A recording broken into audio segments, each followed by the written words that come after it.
आइए प्रार्थना करते हैं। सृष्टिकर्ता पिता यीशु के नाम में इस वक्त आपके पास आते हैं। प्रभु, मैं जानता हूं इस प्लैनेट पर, पृथ्वी पर आपकी जो एक देह है जिसको हम कहते हैं कलीसिया, उसको आप बना रहे हैं।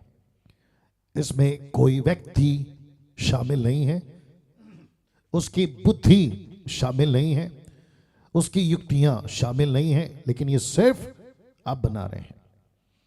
और मैं जानता हूं कि मत्ती 16:18 जो आपने पतरस से कहा, वही आपने अपनी देह में जो सेविकाएं करते हैं आपने उनसे कहा है।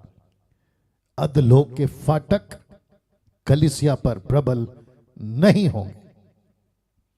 और मैं जानता हूं कि परमेश्वर आप अपनी कलीसिया बना रहे हो।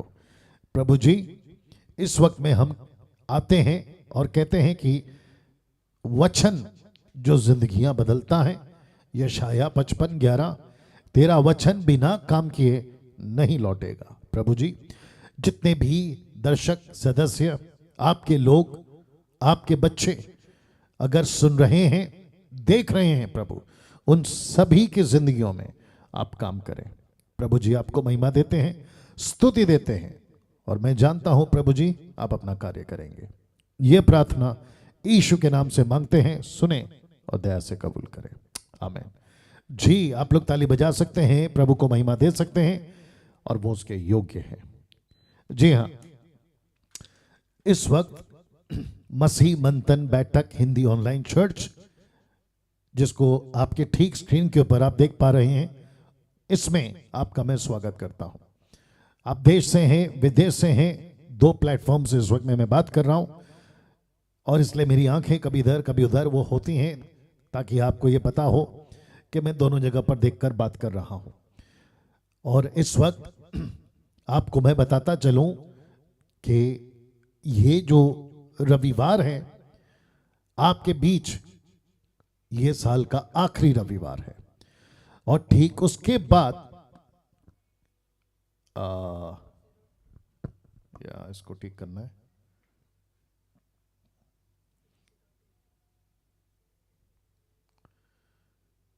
टू 2022 आना चाहिए था, या अभी ठीक है। हाँ, 1 सेकंड दीजिए प्लीज।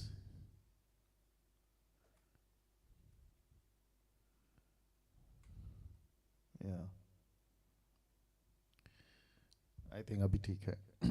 आने वाला सप्ताह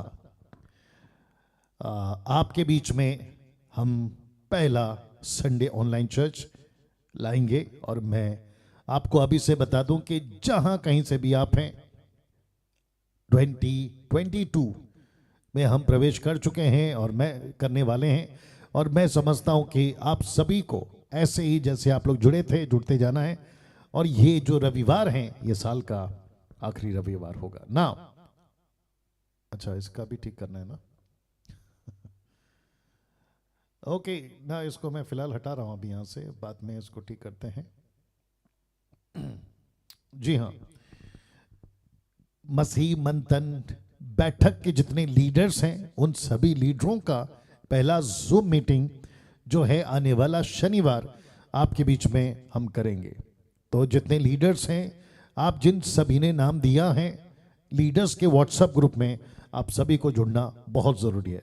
और अगर अभी आप मुझे सुन रहे हैं और आप कहना चाहते हैं कि पास्टर डैनियल, हमको नहीं पता था इसके बारे में, हम भी लीडर बनकर मसीह मंथन के लिए काम करना चाहते हैं, कहीं से भी, वो चाहे ऑनलाइन के माध्यम से हो, फेस टू फेस हो, वर्चुअल हो, जैसे तैसे भी अगर आप काम करना चाहते हैं, तो मैं चाहता हूं कि एक नंबर आपको मैं इस वक्त में दे रहा हूं, मीनल शिंदे, और ये उनका नंबर है, उनको आप कॉल कर सकते हैं, और वे आपको जो है मसीह मंथन बैठक का लीडर्स जो ग्रुप है व्हाट्सएप का, उसमें वो आपको ऐड करेंगे ना। अब जो साल का आखिरी दिन है, जिसको कहते हैं 31st नाइट या 31st नाइट प्रेयर, जो कि ठीक 11 बजे स्टार्ट हो जाएगा according to Indian standard time, मैं आप सभी को कहना चाहूंगा कि फेसबुक और यूट्यूब पे ये लाइव चलेगा। 31st नाइट का प्रेयर आप आपके स्क्रीन के ऊपर देख सकते हैं, और मैं रिक्वेस्ट करता हूं कि 31st का नाइट प्रेयर में आप सभी को जुड़ना है। परमेश्वर हमसे बातें करेगा, और क्या बातें करेगा वो मैं आपको बताऊंगा। जी हाँ, इस साल का आखिरी दिन 31st नाइट रात को 11 बजे। जी, मसीह मंथन से जुड़ने के लिए मैं आपको हमेशा वेलकम करता हूं, और मैं चाहता हूं कि आप लोग बड़ी तादाद में इस प्लेटफॉर्म से मसीह मंथन बैठक से जुड़ें, जो कि खरी शिक्षाओं को लेकर आगे बढ़ रहा है। जुड़ने के लिए जो नंबर्स हम दे रहे हैं, 29 राज्यों के 29 व्हाट्सएप ग्रुप्स हैं। मैं रिपीट करता हूं, 29 राज्यों के 29 व्हाट्सएप ग्रुप्स हैं, ठीक है ना। तो मैं चाहता हूं कि उसके लिए आप जुड़ने के लिए सबसे पहला देवेंद्र सावंत को कॉल करें। अगर इनका कॉल ये नहीं रिसीव करते हैं, आपको नहीं मिलता है कनेक्शन, उसके बाद आपको 5 नंबर या 6 नंबर और दिए जाते हैं।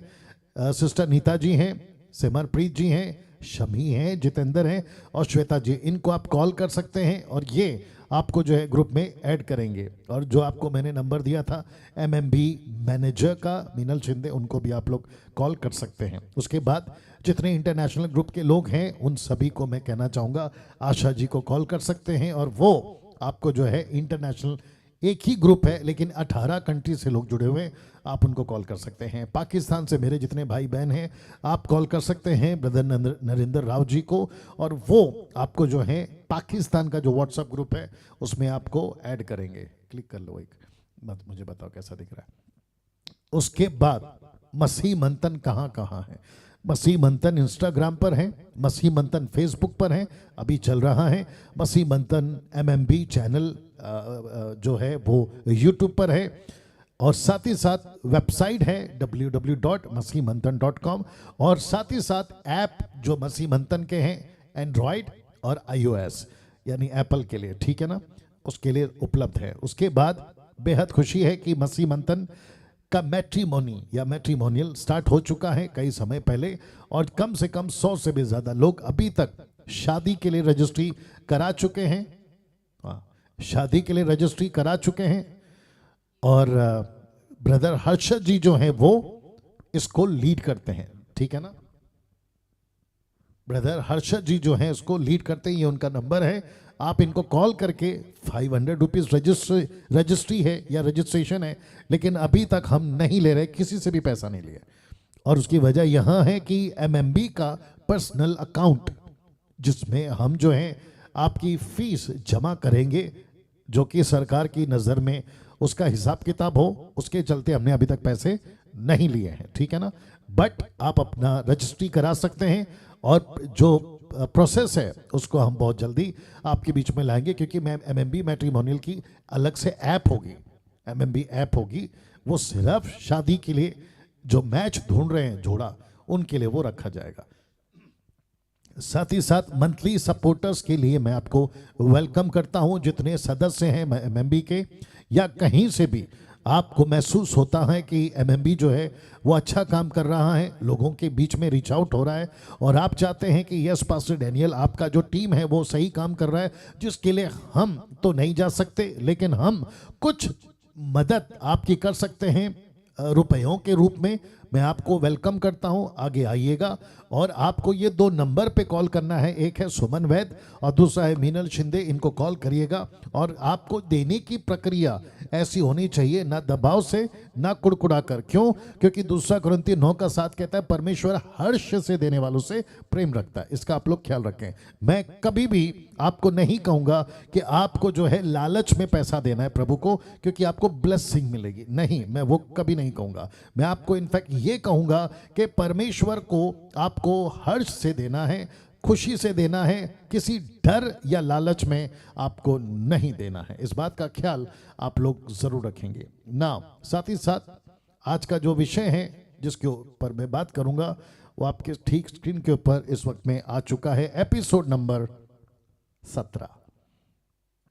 जी हां, एपिसोड नंबर 17, जिस विषय पे मैं लगातार बात कर रहा हूं, और वह है study on 4 gospels, Matthew, mark, look and John. 4 सुसमाचार की पुस्तकों पर अध्ययन मत्ती, मरकुस, लूका और यूहन्ना। जी हाँ दोस्तों, इन 4 पुस्तकों पर अभी तक 16 एपिसोड हम बना चुके हैं। आपने अगर नहीं देखा है तो मैं चाहता हूं कि आप लोग उसको देख लें और आप लोग वहां से भी सीखें। बहुत डिफरेंट, बहुत हटकर और बहुत यूनिक वे पे आपके बीच में मुझे पवित्र आत्मा ने लीड करा और मैंने वो शिक्षाएं 16 एपिसोड अभी तक आपके बीच में यूट्यूब और फेसबुक पे अपलोड कर दी गई है। ठीक है ना। आप कैसे ढूंढ सकते हैं? यूट्यूब पर प्ले स्टोर प्लेलिस्ट में जाइएगा और वहां पे स्टडी ऑन 4 गॉस्पल्स टाइप करिएगा या ढूंढ लीजिएगा और उसमें आपको 1 से 16 तक की पूरी एपिसोड आपको मिल जाएगी। और आज है उसी कड़ी में 17वां एपिसोड जी। और विषय क्या है? 36 चमत्कार, 36 miracles of Jesus in chronological order. यीशु के 36 चमत्कार आपके बीच में मैं अभी तक रखते आया और अब यानी आज बात करूंगा 13वें चमत्कार की, जहां पर आप चित्र देख सकते हैं 6000 दुष्ट आत्माओं से छुटकारा यीशु ने दिलाया। वाह! इस चमत्कार पर कम से कम इस घटना को 3 पुस्तकों ने रिकॉर्ड किया है। तो जिसके चलते लिखा है, इस घटना को हम 3 पुस्तकों में लिखा हुआ देख सकते हैं या 3 पुस्तकों ने लिखा है, मत्ती, मरकुस, लूका। यूहन्ना इसको रिकॉर्ड नहीं करता, लेकिन ये 3 पुस्तकें इसको रिकॉर्ड करती है ना। जब मैं इस व्यक्ति की बात कर रहा हूं और यीशु के 36 चमत्कार की बात कर रहा हूं, तो सब चमत्कार अपने आप में अद्भुत हैं, सीखने लायक हैं। और यीशु के चमत्कार यहूदियों की आंखें खोलने के लिए, क्योंकि यहूदियों को स्वीकार करना है कि उनका मसीहा आएगा, इजराइलियों को, और फिर उसके बाद वहां से सुसमाचार फैलेगा पूरी दुनिया में अन्य जातियों के लिए। तो यीशु आए सबसे पहले यहूदियों के लिए, अन्य जाति के लिए नहीं, यहूदियों के लिए, इजराइलियों के लिए। उसके बाद परमेश्वर ने कहा कि जो जंगली शाखें हैं उसको भी मैं लाऊंगा और अपनी डाली में उसको मैं जोड़ूंगा। इसके ऊपर मैं प्रचार कर चुका रोमियो किताब के अनुसार, जिसको पौलुस को परमेश्वर ने अन्य जातियों का प्रेरित चुना। आपका रोमियो किताब उसका 15 का 16 आप उसको देख सकते हैं बाद में। जी हाँ, अब इस घटना को मैं इतना हाईलाइट क्यों कर रहा हूं? क्योंकि असंभव था, मैं रखूंगा बातें, असंभव था कि ये व्यक्ति कभी ठीक हो पाता। ये ऐसे ही मर जाता, लेकिन ये कभी ठीक नहीं होता अगर यीशु नहीं आते। लेट मी रिपीट, अगर यीशु नहीं आते या यीशु उस पार इस व्यक्ति को मिलने नहीं जाता। और इन 4 पुस्तकों में जो मैंने पढ़ा और अभी रखूंगा आपके बीच में, मुझे यह पता चला अगर मैं यीशु की टीम में होता तो मैं यीशु को पूछता कि शाम को हम कहां जा रहे हैं? पूरी रात मौसम ठीक नहीं है, भयंकर तूफान आने वाला है। जो मौसम विभाग है उस वक्त का, जो जैसे कि आज है, कोई भी यंत्र उनके पास होगा जिसके चलते खबर फैली होगी, क्योंकि मछुआरे थे ज्यादातर यीशु के टीम में, तो कहां होगा कि मुश्किल है। लेकिन उसके बावजूद यीशु कहता है हम उस पार जाएंगे। और अगर मैं वहां होता, आप वहां होते, तो यीशु को यह प्रश्न करते कि वहां उस पार जा रहे हैं तो किसको मिलने जा रहे हैं, वहां कितनी भीड़ है, क्योंकि आपका वक्त बहुत कीमती है, वहां कौन सी मीटिंग है जिसके लिए आप जा रहे हैं। और आपको मैं अभी से बता दूं कि यीशु और उसके 12 चेले, टोटल 13 लोग मिलने पहुंचे, आंधी तूफानों का सामना करते हुए और बड़ी दुख वेदना के साथ, जहां चेलों को लगा अब तो हम खत्म। उसके बावजूद यीशु वहां पहुंचते हैं, और जब पहुंचते हैं तो भीड़ नहीं रहती बल्कि एक व्यक्ति रहता है। और ये चमत्कार इतना स्पेसिफिक और इतना हटकर इसलिए है क्योंकि इस व्यक्ति से बहुत कुछ सीखा जाएगा आज, और मैं रखूंगा आपके बीच में। तो वापस से कहता हूं कि ये चमत्कार अपने आप में बहुत अद्भुत और बहुत यूनिक है। एक सेकंड दीजिए। और जितने फेसबुक पे हैं, मैं रिक्वेस्ट करता हूं कि जितना हो सके वॉच पार्टी शेयर करना जारी रखिएगा प्लीज। और साथ ही साथ आप कमेंट्स कर सकते हैं, आप जैसे फील करते हैं, सुनते हैं फेसबुक और यूट्यूब पे, जारी रखिएगा। मैं इसकी शुरुआत कर रहा हूं पहली पुस्तक से, जिसका नाम है मत्ती की पुस्तक, मैथ्यू चैप्टर 8 वर्स 28 ऑनवर्ड्स। मत्ती 8 का 28 से। जी, सबसे पहले जब वह उस पार गदरनियों के देश में पहुंचा, गदरनियों के देश में पहुंचा, तो दो मनुष्य जिनमें दुष्ट आत्मा थी कब्रों से निकलते हुए उसे मिले। अब यहां पे मनुष्य एक नहीं दो है। क्यों पास्टर डैनियल? क्योंकि मरकुस और लूका एक एक व्यक्ति कहते हैं, लेकिन यहां पे यीशु मसीह उसको दो, यानी कि मत्ती की किताब उसको दो व्यक्ति क्यों कहती है?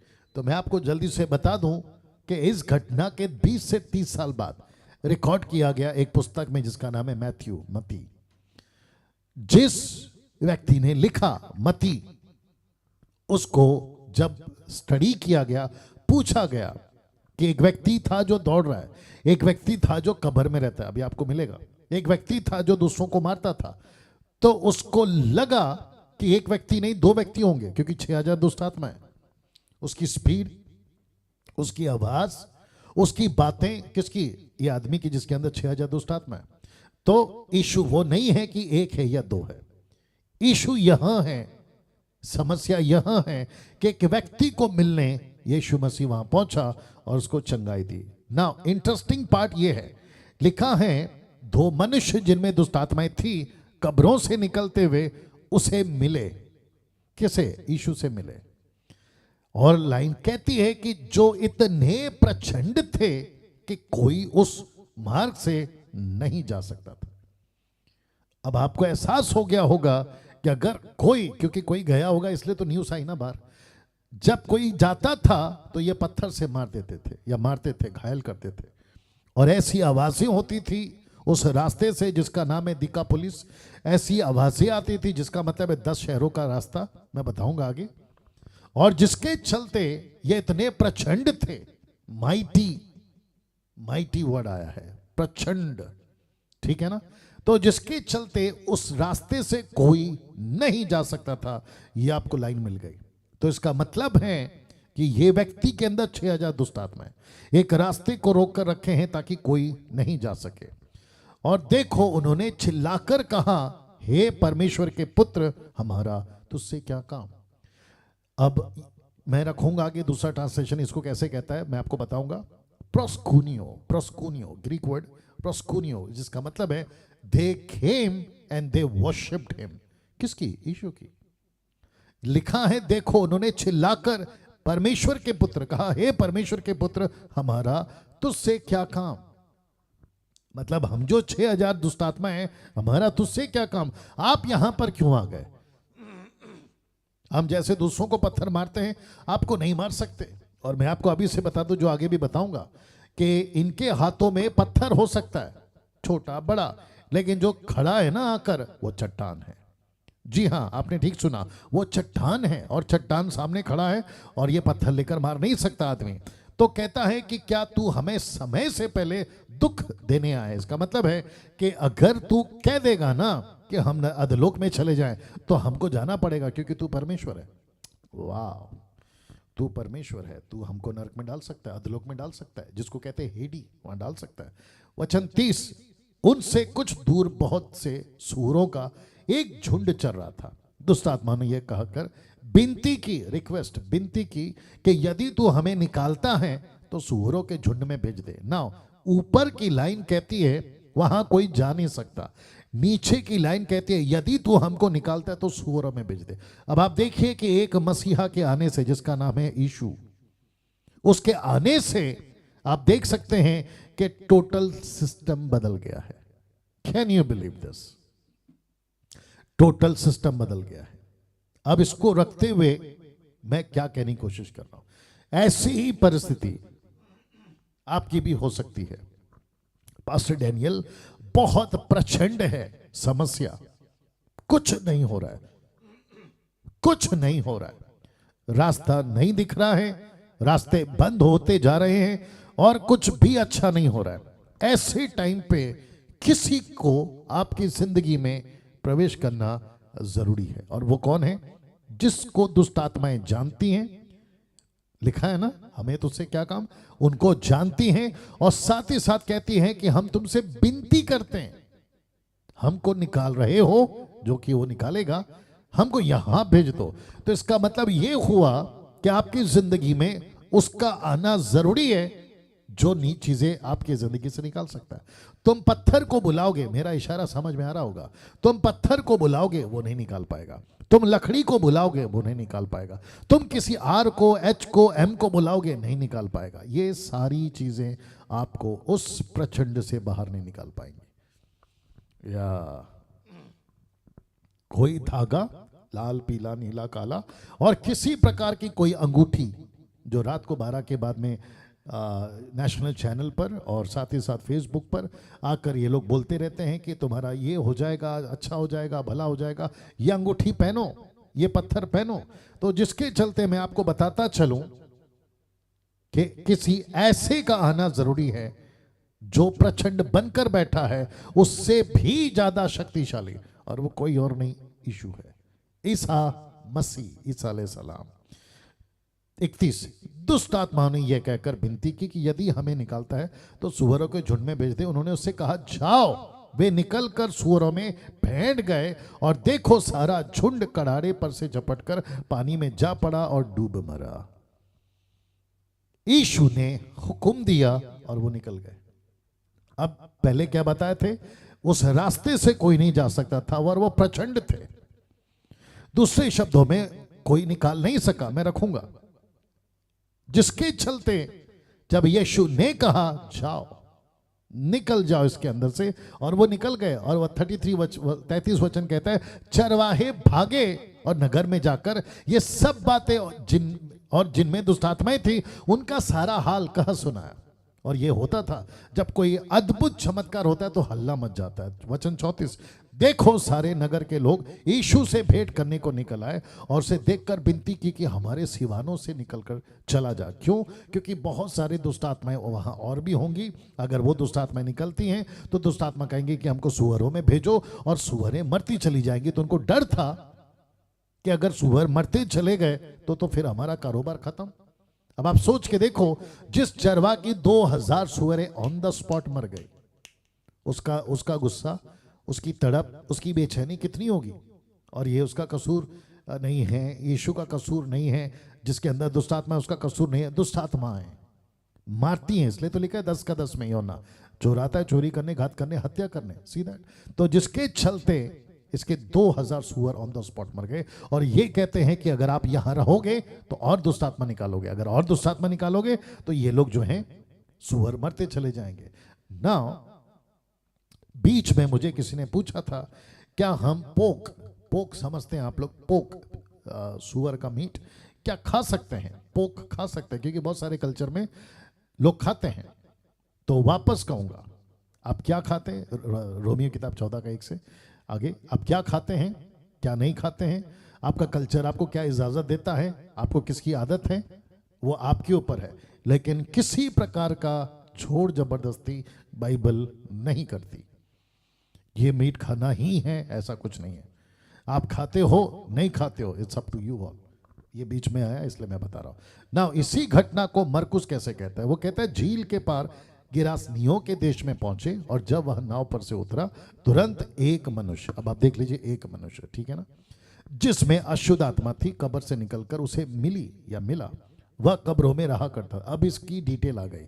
वो कब्रों में रहा करता था, कोई उसे साकलों से भी ना बांध सकता था, क्योंकि वह बार बार बेड़ियों और साकलों से बांधा गया था। पर उसने सांकलों को तोड़ दिया और भेड़ियों के टुकड़े टुकड़े कर दिया, और जिसके चलते लिखा है, कोई उसे वश में नहीं कर सकता था। क्यों? क्योंकि वो यहाँ भागता था, पकड़ते थे, फिर वहां भागता था, सांकलों से बांधते थे, तोड़ देता था। तो जिसके चलते मती को लगा कि ये एक नहीं दो होंगे, क्योंकि ये कभी यहाँ दिखता है तो कभी वहां दिखता है। तो लोगों ने कहा कि नहीं यार, एक नहीं दो आदमी है। तो आपको अभी समझ में आ गया होगा। बट इंटरेस्टिंग पार्ट यहां पर यह है जो कि लिखा है लाल में, कोई उसे वश में नहीं कर सका। किसी प्रकार का बाबा, किसी प्रकार का तावीज, किसी प्रकार का फोटो, किसी प्रकार का पानी, किसी प्रकार का तेल, किसी प्रकार का कोई क्या कहते हैं राख, क्या कहते हैं डस्ट, मट्टी, कुछ नहीं। किसी प्रकार का कोई भी हाथ किसी महान व्यक्ति का जिसको लोग कहते हैं कि उससे प्रार्थना करा दो, तो लिखा है कोई वश में नहीं कर सका। दूसरे शब्दों में, दूसरे तरीके में बात आपके बीच में रख रहा हूं कि बिना यीशु के ये व्यक्ति ठीक हो ही नहीं सकता था, जिसको मैंने शुरुआत में कहा था। तो आपको अब पता चल रहा होगा कि क्यों लिखा है, मती वाला कहता है ये प्रचंड है। अब आपको यहां डिटेल मिल रहा होगा कि ये इसलिए प्रचंड है ना। मैं इसके ऊपर और आऊंगा। वह लगातार रात दिन कब्रों और पहाड़ों में चिल्लाता और अपने आप को पत्थर से घायल करता। तो मती इतना डिटेल नहीं दे रहा जितना मरकुस दे रहा है। लूका अलग से आएगा, मैं रखूंगा। तो अब आपको पता चल रहा होगा कि ये क्यों इतना प्रचंड है कि लगातार रात दिन कब्रों में, जहां बाकी डेड बॉडीज को रखा जाता था, मैयत करके दफनाया जाता था, ये वहां रहता था। अब आप सोच के देखिए। अच्छा, अब ये टॉपिक निकला तो और एक बता दूं कि जो मर जाते हैं, बहुत ध्यान से सुनिएगा, जो मर जाते हैं, पुरुष और स्त्री, बच्चा, बुजुर्ग, लड़का लड़की, कोई भी या थर्ड जेंडर, जब कोई मर जाता है उसकी बॉडी वहां दफनाई जाती है, लेकिन उसकी जो स्पिरिट है ना, रूह, आत्मा, वो वहां नहीं रहती। तो कुछ लोग कहते हैं कि मेरा चाचा को मैंने देखा कब्रिस्तान में। नहीं देख सकते आप, दुष्ट आत्मा है वो, इवल स्पिरिट है वो।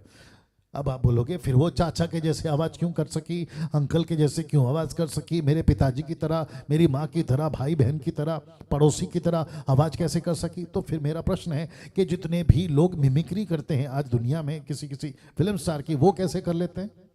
वैसे ही दुष्ट आत्माएं उनकी नकल करती है। क्यों पास्टर डैनियल? क्योंकि लिखा है ना यूहन्ना 8:44 में, वो तो झूठ और झूठ का पिता है, झूठ और झूठ का पिता है। और फिर ये भी तो लिखा है ना प्रकाशित वाक्य 12:9 में, वो दुनिया को फंसाता है, डिसीव करता है, फंसाने वाला। तो वही तो फंसा के रखा है उसने लोगों को। तो जिसके चलते लगता है कि मेरा अंकल वहां थे कब्रिस्तान में, मेरे चाचा थे कब्रिस्तान में, मेरा भाई था जिसको मैंने देखा, ना ना ना ना ना, ये दुष्ट आत्माएं होती हैं। ये व्यक्ति अभी तक जिंदा है इसलिए कब्रों में रहता है, और दुष्ट आत्माएं उसको इसी तरीके से डराना, ये कार्य करना लेकर चल रही है। वो घर में नहीं रहता था। लिखा है वह यीशु को दूर से देखकर दौड़ा और उसे प्रणाम किया। तो ये जो शब्द है ना प्रणाम, ये ग्रीक में प्रोस्कुनियो, जिसका मतलब है आराधना किया, वर्शिप किया। वचन 7, ऊंचे शब्द से चिल्लाकर कहा। ऊंचा शब्द क्यों? अब आपको पता चल गया होगा कि एक नहीं है ना 6000। तो ऐसी ऊंची शब्द थी। तो मरकुस ने कहा कि इतना जोर से आवाज था, तो लिखा है ऊंचे शब्द से चिल्लाकर कहा, हे यीशु परम प्रधान परमेश्वर के पुत्र, मुझे तुझसे क्या काम? मतलब हमारा तेरा कोई नाता नहीं है, हम तेरे तो आसपास भी नहीं खड़े रह सकते। और इनको अच्छे से पता है कि ये कौन है, परम प्रधान परमेश्वर के पुत्र। दूसरे शब्दों में यीशु ने उनको इजाजत नहीं दी कि मुझे मसीहा डिक्लेयर करो। और दुष्ट आत्माएं क्यों करेंगे? एक मिनिस्ट्री है पंजाब के अंदर, नाम लूंगा मैं इस बारी, और वो मिनिस्ट्री का नाम है कंचन मिनिस्ट्री। एक औरत है, महिला है, और मुझे उसके ऊपर बड़ा तरस आता है कि उसका क्या अंजाम होगा न्याय के दिन। मुझे नहीं मालूम, बहुत भयंकर अंजाम होने वाला है, लेकिन ये बात तो तय है, प्रभु उसके ऊपर दया करे, उसको बचाए, बस ये कह सकता हूं। दुष्ट आत्माओं और लूसीफर से बात करती हुई पाई जाएगी। ये कौन है, वो कौन है, तू कहां से आए, ये कहां से आया, अलाना फलाना।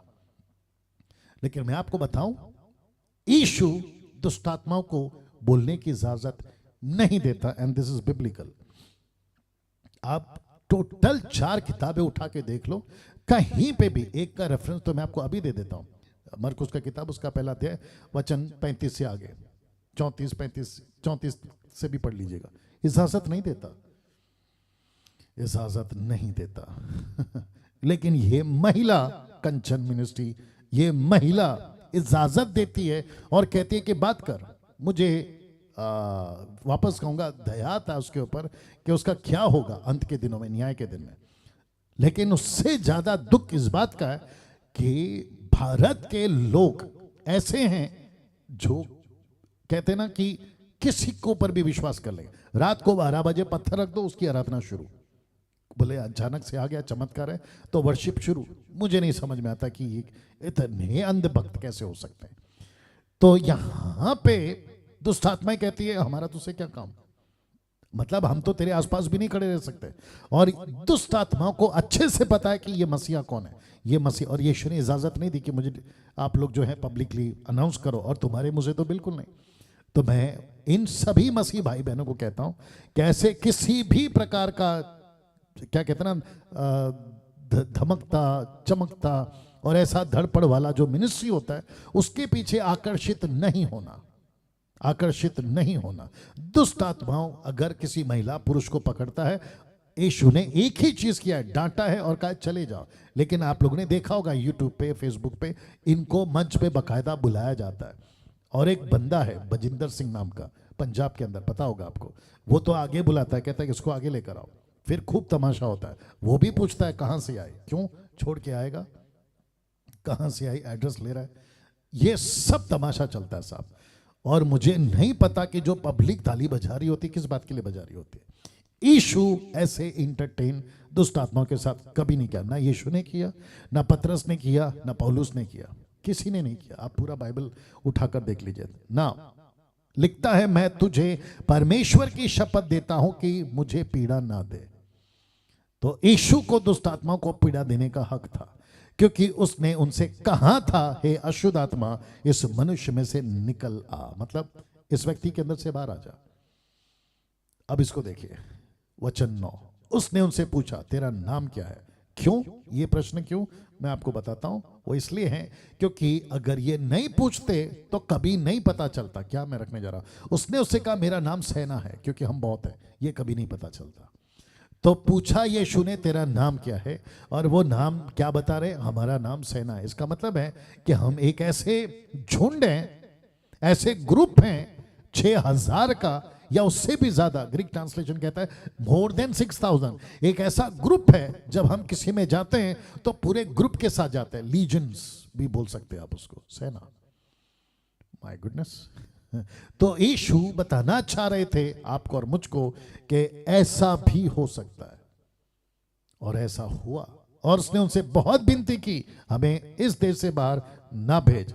वचन 11, वहां पहाड़ पर सूरों का एक झुंड, और बड़ा झुंड जिसका तादाद 2000 मती कहता है, ठीक है ना। और उनसे विनती करके कहा कि हमें उन सुअरों में भेज दे कि हम उनके भीतर जाएं। किसकी डिमांड है, दुष्ट आत्माओं की। अब जरा देखिएगा वचन 13, सो उसने उन्हें आज्ञा दी, अशुद्ध आत्मा निकलकर सुअरों के अंदर पैंट गई, और झुंड जो कोई 2000 का था, लगभग 2000 का था, कड़ाड़े पर से झपटकर झील में जा पड़ा और डूब मरे। दुष्ट आत्मा को बॉडी चाहिए। पास्टर डैनियल, बहुत ध्यान से सुनना, बहुत गजब का लाइन दे रहा हूं।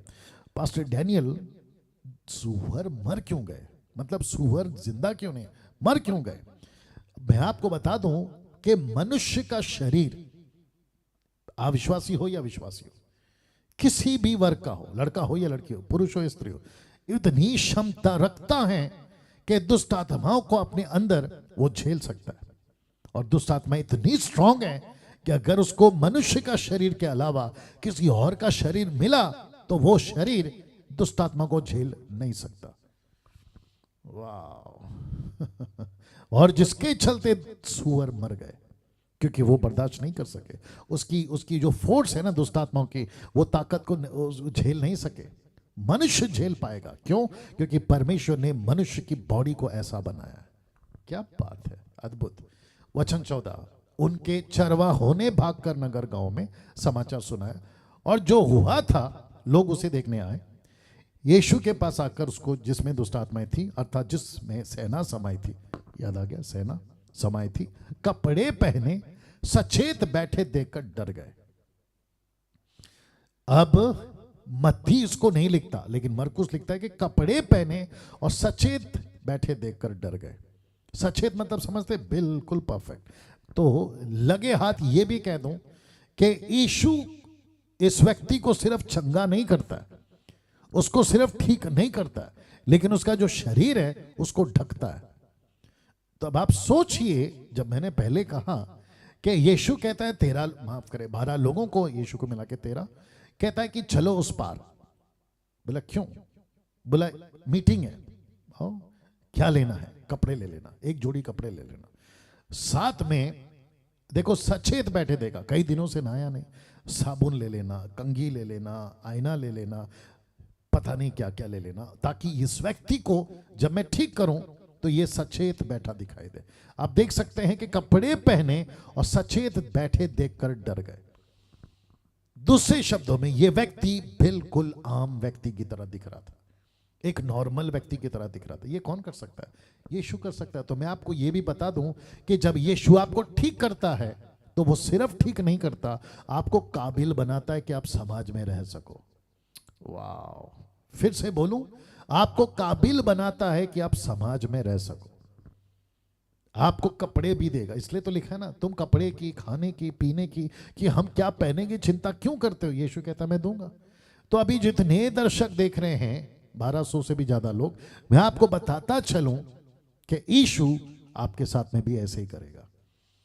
आपको चिंता करने की जरूरत नहीं है। वचन 16, देखने वाले ने जिसमें दुष्ट आत्माएं थी, सूरों का पूरा हाल उनको कह सुनाया। वचन 17, और वे उसे विनती करके कहने लगे कि हमारे सीमानों से चला जा, मतलब हमारे टेरिटरी, हमारे इलाके से चला जा। और जब वह नाव पर चढ़ने लगा तो वह जिसमें पहले दुष्ट आत्मा थी उससे विनती करने लगा कि मुझे भी अपने साथ रहने दे। मैं इसके ऊपर आऊंगा डिटेल में, परंतु उसने उसे आज्ञा ना दी। उससे कहा अपने घर जाकर अपने लोगों को बता कि तुझ पर दया करके प्रभु ने तेरे लिए कैसे बड़े बड़े काम किए। अब आपको याद होगा कि ये कहाँ रहता था? पहाड़ों में। इसका इलाका क्या था? कब्रिस्तान। तो इसका मतलब है ये कभी घर नहीं गया। जिस दिन से इसको दुष्ट आत्मा लगी थी, ये कभी घर नहीं गया। अब आप सोच के देखिए, इसके बच्चे होंगे, पत्नी होगी, माता पिता होंगे, रिश्तेदार होंगे, लेकिन ये व्यक्ति कभी घर नहीं गया। और उसके घर के लोगों ने कहा होगा कि ये कभी नहीं लौटेगा, क्योंकि जिस व्यक्ति के अंदर 6000 दुष्ट आत्मा है वो लौट ही नहीं सकता, वो कभी ठीक नहीं हो सकता। लेकिन यीशु कहता है, मैं रखूंगा उसको, यीशु कहता है कि तुझे मेरे पीछे नहीं आना है, बल्कि तुझे अपने घर जाना है। लिखा है ना, घर जाकर अपने लोगों को बता कि तुझ पर दया करके प्रभु ने तेरे लिए कैसे बड़े बड़े काम किए। मैं इसके ऊपर आऊंगा बाद में। वचन 20, वह जाकर दिक पुलिस में, ग्रीक वर्ड में इसका मतलब है 10 शहर, 10 सिटीज, 10 शहर, इस बात का प्रचार करने लगा कि यीशु ने मेरे लिए कैसे बड़े काम किए। और सब अचंभा करते थे, कैसे बड़े काम। बड़े काम क्यों? या बड़े काम क्यों? अब आप सोच के देखिए, बड़ा काम नहीं तो फिर क्या होगा? जिसके अंदर से 6000 दुष्ट आत्मा निकली हो, वो बड़ा काम नहीं होगा। एक व्यक्ति को जिसको घर से बाहर कब्रिस्तानों में रखा गया था, क्या वो बड़ा काम नहीं होगा? ऑफ कोर्स होगा।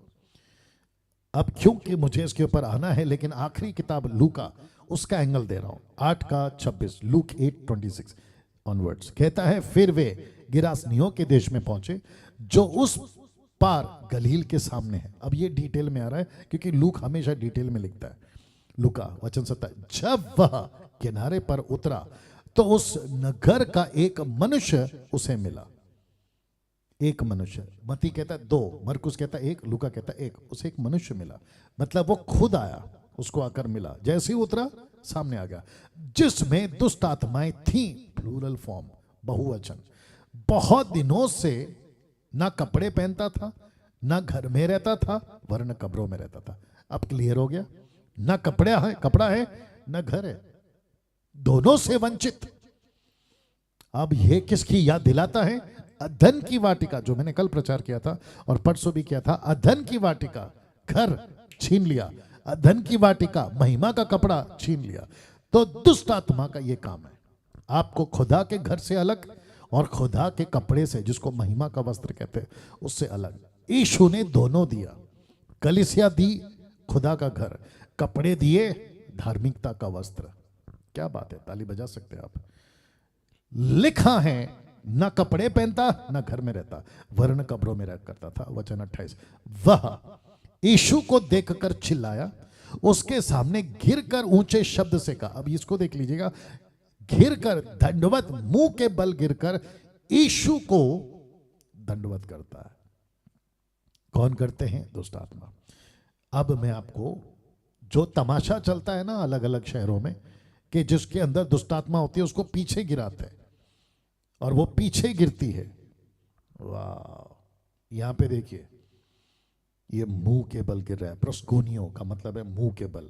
ऐसे गिर कर ऊंचे शब्द से कहा, हे परम प्रधान परमेश्वर के पुत्र यीशु, मुझे तुझसे क्या काम, मैं तेरी विनती करता हूं, मुझे पीड़ा ना दे, मुझे पीड़ा ना दे। और यीशु ने उसको पीड़ा इसलिए नहीं दिया क्योंकि यीशु का वक्त नहीं आया था, क्योंकि सारे दुष्ट आत्माएं अभी भी अस्तित्व में हैं, एग्जिस्ट करती हैं दुष्ट आत्माएं, इवल स्पिरिट्स, उनको अभी तक अलाउ किया गया है क्योंकि उनका वक्त नहीं आया अथाह कुंड में डालने का, वो भी अनंत काल के लिए।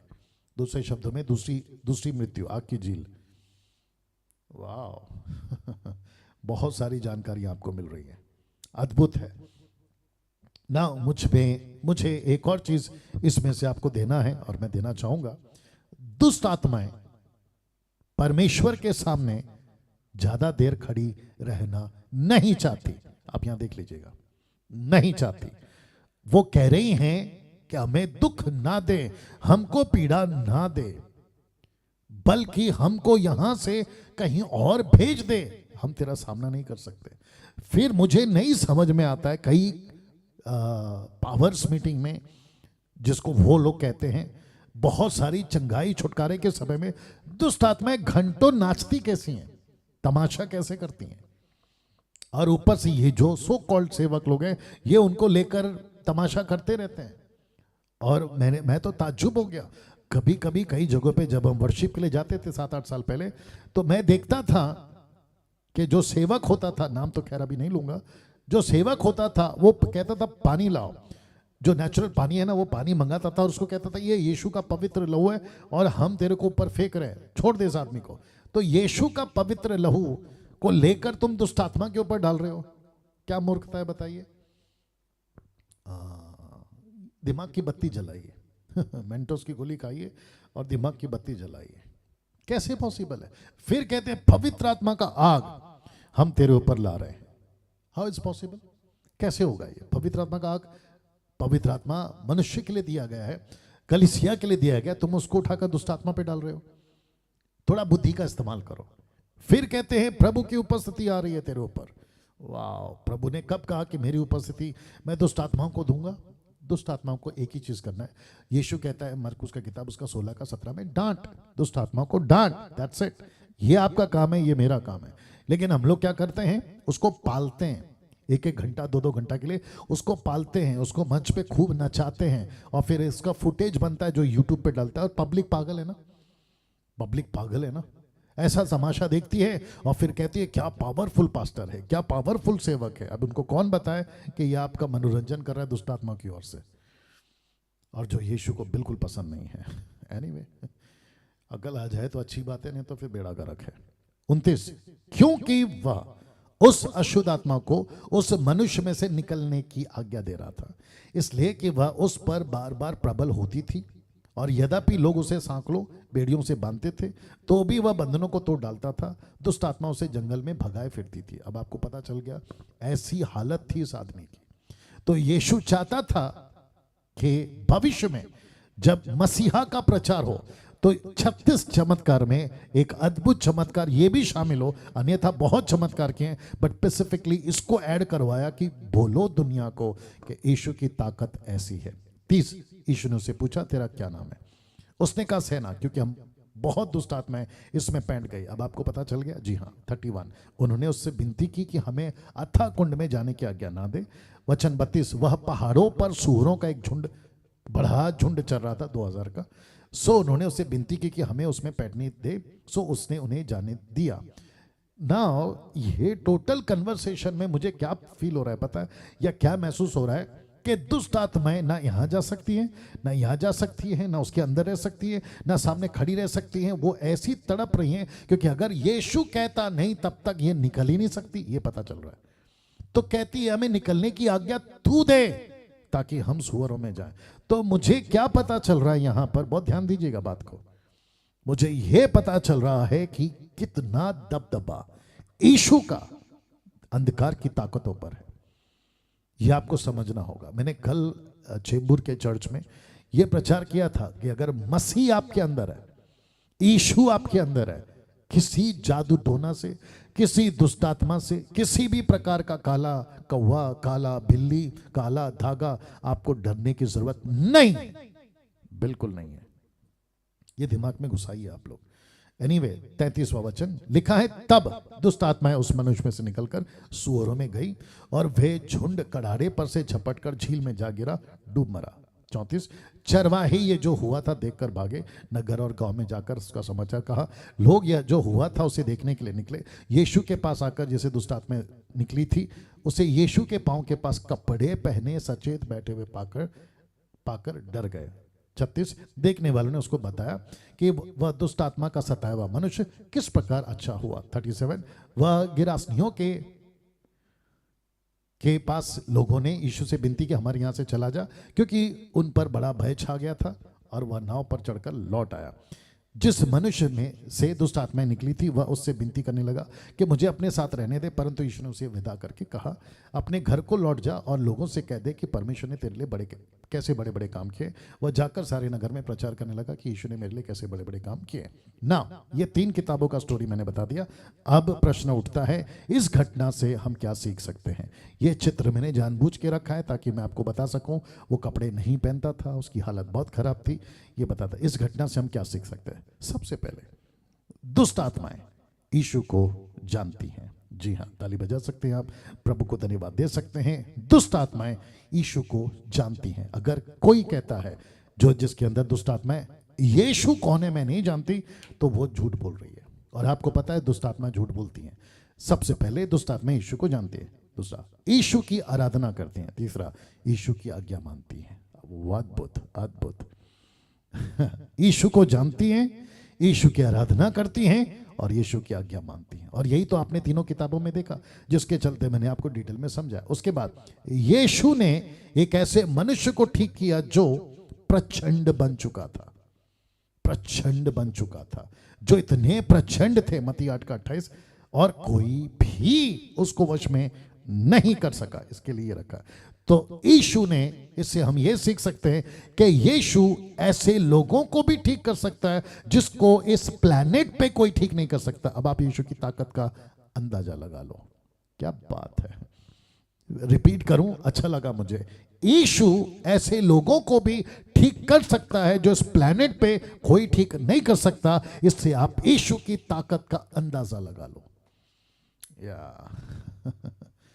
यीशु ने इसी मनुष्य को अपना प्रचारक बना दिया। तो पहले कहां घूमते थे ये व्यक्ति? कब्रों में। कहां घूमते थे?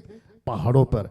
क्या करते थे? सताते थे, खुद को घायल, दूसरों को घायल। लेकिन इसी मनुष्य को यीशु ने अपना प्रचारक बना दिया, और वो भी एक नहीं, 10 शहरों का। तो एक एक शहर को घूम घूम कर इस व्यक्ति ने क्या कहा होगा? मैं दुष्ट आत्मा का सताया हुआ, ग्रस्त था, तकलीफ में था, लेकिन अचानक एक शाम, अचानक एक सुबह मेरे पास कोई आता है और उसका नाम यीशु है। सोच के देखिए उसकी गवाही कितनी दमदार होगी। मुझे इससे क्या पता चल रहा है पता है? बहुत ध्यान से सुनना।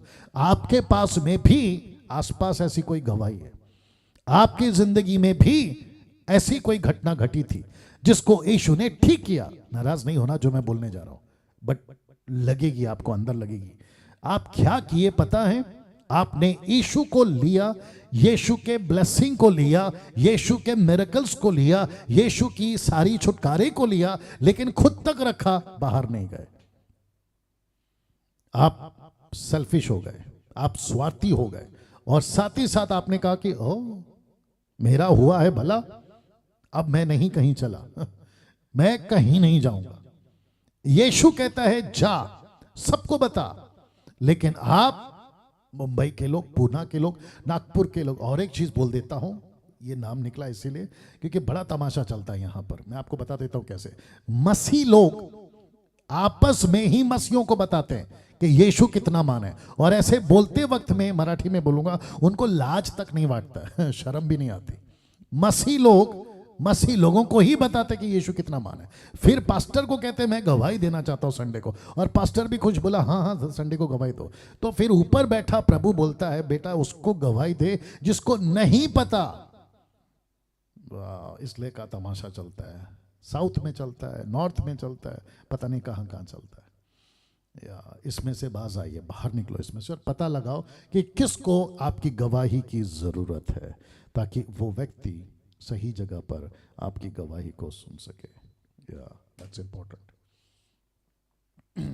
उसके बाद यहां एक और सीखने लायक बात है, मैं उसको बताऊंगा, बड़ा मजा आएगा। ये पहले जाना नहीं चाहता था, कहां?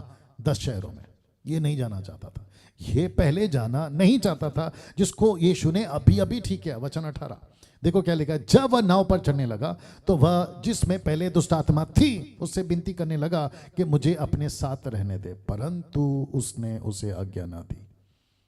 यीशु ने इस व्यक्ति को आज्ञा नहीं दी, बोला नहीं तू मेरे पीछे नहीं आएगा, तू नहीं आएगा मेरे पीछे।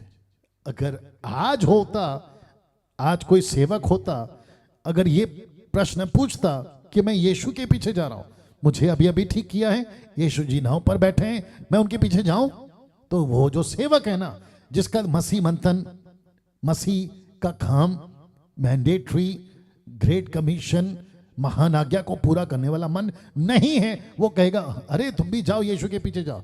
यीशु कहता है कि मैं तुझे मेरे पीछे नहीं आगे आने की आज्ञा नहीं दूंगा। ऐसा क्यों? या सीखने लायक बात है। हमको यीशु की जरूरत एक वक्त में थी जब हमारा उद्धार नहीं हुआ था। आप समझ रहे हैं मैं क्या कह रहा हूं? जब हमारा उद्धार नहीं हुआ था ना, तब हमको यीशु की जरूरत थी, वो एक वक्त था। लेकिन अब यीशु को हमारी जरूरत है, हर वक्त, हर वक्त है। एक वक्त था कि आपको यीशु की जरूरत थी, मुझे छुटकारा दे दो, मैं पापी हूं, मैं बीमार हूं, मैं तकलीफ में, अलाना फलाना। लेकिन जैसे ही वो ठीक हो जाते हैं, यीशु आपको ठीक करता है, यीशु कहता है ना तू मेरे पीछे नहीं आना। क्यों? क्योंकि वो चाहता है कि तुझे मेरी जरूरत नहीं, बल्कि मुझे तेरी जरूरत है। वाह, आई होप आप लोग समझ रहे हैं लाइन को। फिर से कहता हूं, मुझे तेरी जरूरत है, तुझे मेरी नहीं। एक वक्त था मुझे तू मांगता था, मैं आया, लेकिन अब मैं चाहता हूं कि तू मेरे लिए काम करे। तो जिसके चलते एक वचन आपके बीच में रख रहा हूं, मत्ती 28:20। देखो मैं, ऐसा नहीं लिखा है कि देखो तुम, नहीं, कहता है कि देखो मैं जगत के अंत तक सदैव तुम्हारे संग रहूंगा, मैं तुम्हारे साथ रहूंगा। Can you believe this? वाह, एक ही चमत्कार के ऊपर मैं कम से कम 1 घंटे से बात कर रहा हूं। मेरे को नहीं पता आज दूसरा चमत्कार के ऊपर मैं बात कर पाऊंगा या नहीं, देखते हैं क्या होता है। बट ये बहुत इंटरेस्टिंग है। यीशु को आपकी जरूरत है। अभी जितने देख रहे हैं ना मुझे, यीशु को आपकी जरूरत है। यस, मैं आप लोगों से बात कर रहा हूं। तुम लड़का से बात कर रहा, तुम लड़की से बात कर, तुम पुरुष और स्त्री से बात कर रहा, थर्ड जेंडर, जो यीशु की सेवा करना चाहते हैं। यीशु कहता है कि मुझे तेरी जरूरत है। आपकी वैल्यू देखो क्या है, अपना हाथ लेकर पीठ को थपथपा लो आप, आपकी वैल्यू देखो क्या है। यीशु कहता है कि मुझे तू चाहिए। और अभी तक हमने कौन सा रट्टा मार के रखा था? दूध पीते बच्चों की तरह हम कहते थे कि नहीं प्रभु मुझे तू चाहिए, मुझे तू चाहिए। यीशु कहता है कॉन्सेप्ट बदलो, अब मुझे तू चाहिए। जिसके चलते ये फोटो रखा मैंने, ये फोटो को देख लीजिएगा। हम ऐसे बच्चे बन गए हैं मसीहत में जिसको हमेशा बाप चाहिए। देख लीजिए आप, जिसको हमेशा बाप चाहिए। लेकिन दूसरी तरफ परमेश्वर कहता है कि नहीं बेटा, बाप तो मुझे, मैं तो बाप हूं तुम्हारा, लेकिन मुझे ऐसे बच्चे नहीं चाहिए जो मेरी गोद में हो, मुझे सिपाही चाहिए, सोल्जर्स, जो तेरा, जो मसीह का काम कर सके। तो मैंने ये लाइन रखी है, आप क्या बनकर रहना चाहते हैं? अब क्या बनना चाहते हैं? जानते हो वचन क्या कहते हैं इफिसियों 6:10 में? प्रभु में और उसकी शक्ति के प्रभाव में बलवंत बनो। सीरियस लाइन, बलवंत बनो। तो जिसके चलते आप और मैं ये बात को सीख पाएंगे कि हमें बच्चे नहीं बनना है जो पापा की गोद में रहेगा, हमें वो सोल्जर बनना है जो पापा का काम पूरा करेगा, मतलब मसीहा का काम पूरा करेगा। कैसा लग रहा है दोस्तों?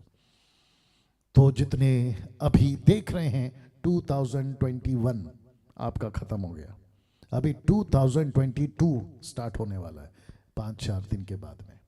क्या बेबी बनकर रहोगे या मसीहा के लिए योद्धा बनकर, जिसके लिए वचन लिखा है कि परमेश्वर के शक्ति के प्रभाव में बलवंत बनो, बलवंत बनो। मैं इसके ऊपर आऊंगा सैटरडे को मसीह लीडर्स लोगों से बात करने के लिए। नाउ मैं जानता हूं कि 14वां चमत्कार 12 साल का लहू रोग, इस औरत का मैं आज बात नहीं करूंगा क्योंकि समय हो चुका है और मुझे इसके डेप्थ में जाना है, मुझे इसकी गहराई में जाना है।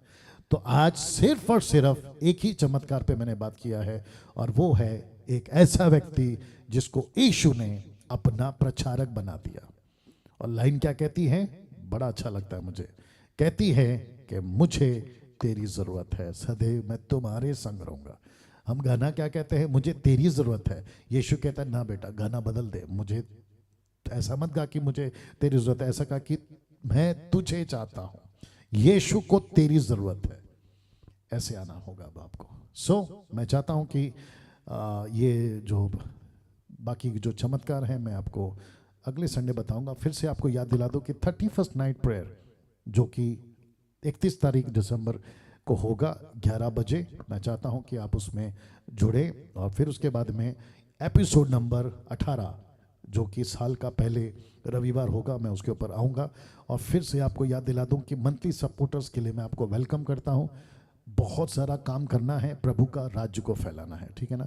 इसी स्लाइड्स के साथ एक प्रार्थना कर मैं समाप्त करने जा रहा हूँ। सृष्टिकर्ता पिता, धन्यवाद कि जिंदगी बदली है तूने हमारी, धन्यवाद कि तूने हमें जीवन दिया है, धन्यवाद कि हमने सत्य को जाना है प्रभु, लेकिन उस सत्य को जीवन को लेकर रखने के बजाय हम तेरा काम कर सकें, ऐसी ताकत दे प्रभु। और उसी के लिए तूने कहा है कि बलवंत बनो प्रभु।